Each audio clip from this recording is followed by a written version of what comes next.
Hi there, welcome back. I'm Bill and this is my wife, Kris Barney, and today we are going to be talking about how to build trust in an organization. You are only as strong as your weakest link. As you work together as a corporation and as a team, you have the potential to be great, but you've got to make sure that you're all on the same page. And trust is how that's going to begin.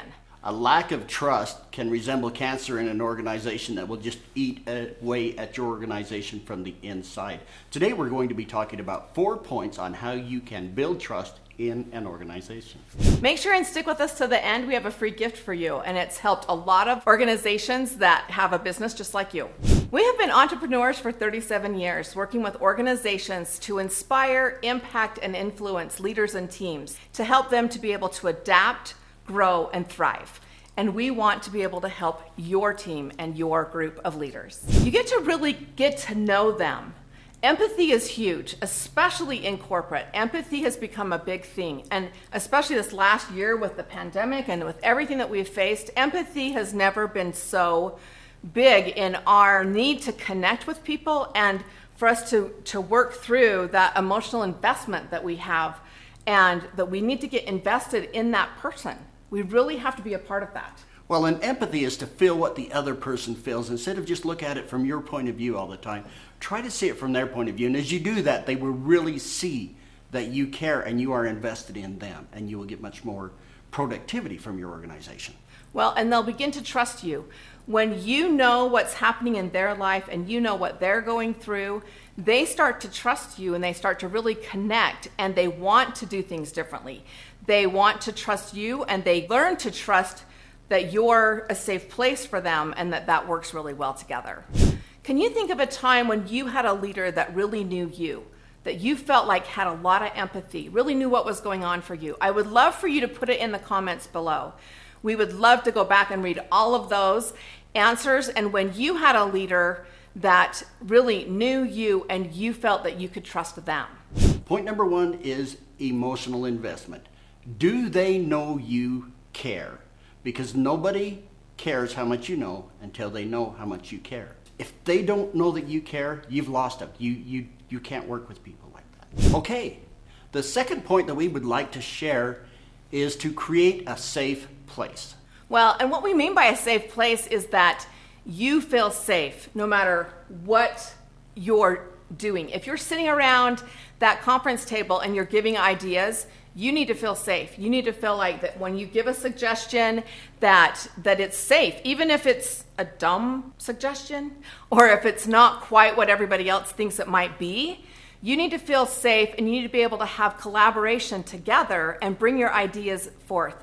Everybody needs to feel safe, and they need to feel that they can in turn not be reprimanded or feel like there's a consequence. Empathy plays a big piece in this. And how you react to a person's suggestions or answers can make a huge difference in how well they're going to engage in your organization. I can think of a time when I was in a class setting. It was a group study. The lady leading the group asked a question, and I immediately shot out an answer that I thought was right, but I didn't put a lot of thought into it either. And she says, "Nope, that's totally wrong. Who else has got the right answer?" I remember that. I was in that same room, and it was just like everything went quiet. People that had their hands up didn't want to say anything. And other people just like hands went down, and it was months after that I would just like very seldom contribute because I got shut down, and it was a simple thing. But that's human nature. When you shut people down, engagement stops. And so the point that we're making here is every idea deserves some consideration. Don't follow a natural instinct to say, "Oh, that's a bad idea." Give it some time, give it some shelf life, give it a little bit of consideration before you shut the person down. 2 things can happen.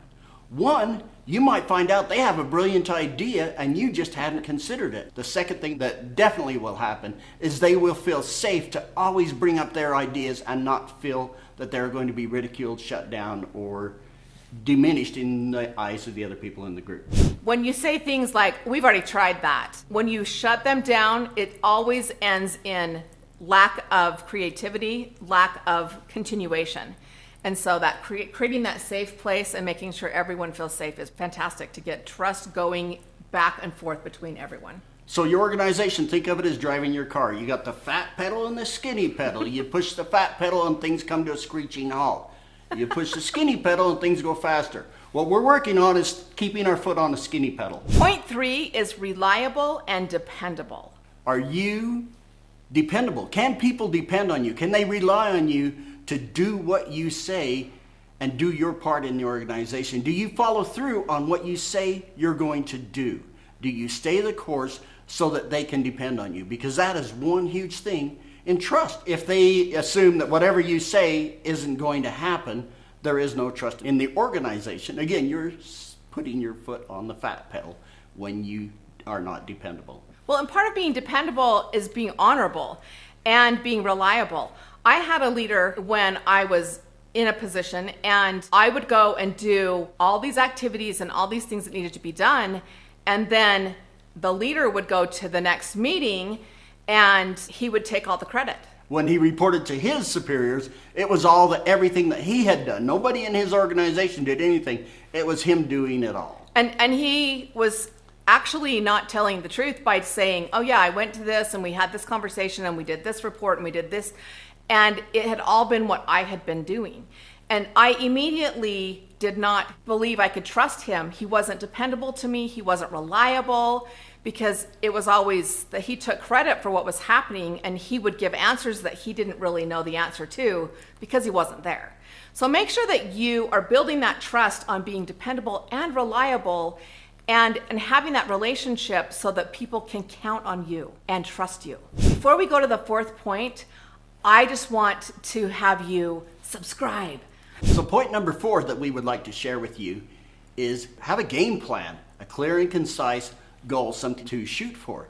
Imagine a basketball game where you get 2 teams on the floor and there's no baskets. How are they going to score a point if they don't know what to shoot for? Okay? You need to have a bullseye, a target, clear and concise goals within your organization. Give people a basket to shoot for. You need to execute with confidence and have a strong follow through. When you have a target and you can aim, and in our basketball game with an actual basket, when you can execute that, you will be more successful. When you have a plan and it's concise and you follow through strong, then you will have great success. Make sure that they know what it is you're trying to accomplish. Exactly, precisely. Thanks for being here with us. We are super excited that you stayed to the end. We have a free gift for you. We'd like to give to you the Peer Process Guide. We have had many years of success together as entrepreneurs, and we love the program of the Peer Process. That's an acronym for Productive, Intentional, Effective Resilience. And you need to get your guide now. So go to our website, allthingspossible.biz, if you want to just go to our website and get your free gift. Thanks for being with us. We'll see you next time right here